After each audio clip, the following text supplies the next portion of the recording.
आदाब नाजरीन, न्यूज़ 41 में आपका इस्तकबाल करता हूँ।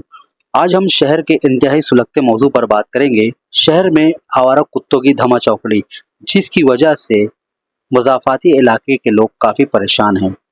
शहर के कुसुम्बा रोड, दरे गांव और दयाना जैसे इलाकों में आवारा कुत्तों की धमा चौकड़ी से लोग इंतहाई तंग आ चुके हैं और गुज़िश्ता रोज़ एक नौजवान और एक छोटी सी बच्ची को आवारा कुत्ते के काटने का वाक़या पेश आया है।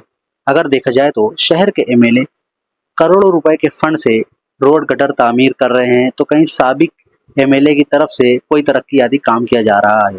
लेकिन कारपोरेशन में जो पहले से कुत्तों की नसबंदी और उनकी पकड़ धकड़ के लिए जो फंड मंजूर किए गए हैं, उस ताल्लुक से कोई भी सवाल पूछने को तैयार नहीं है। इस ताल्लुक से एक सोशल वर्कर ने ऑडियो भेजा है, आप उसे सुनिए, फिर फैसला कीजिए कि क्या शहरियान के साथ इंसाफ किया जा रहा है या नहीं।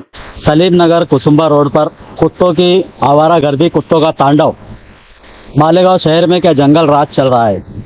एक बच्ची की जान जाते जाते बची है।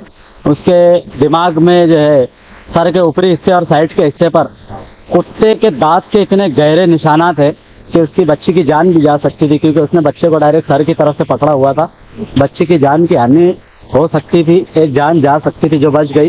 तो इसका जिम्मेदार कौन?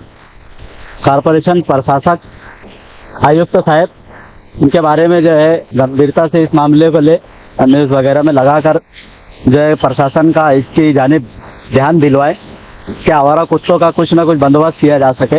उनको गोली वगैरह डाले या तो पिंजरा गाड़ी भेजकर कुत्तों को जमा करा के कहीं पे आवारा कुत्तों को छोड़ दिया जाए। इतना बाइट वगैरह इसका रेडी कर लो। अस्सलाम वालेकुम वरहमतुल्लाहि वबरकातुहू।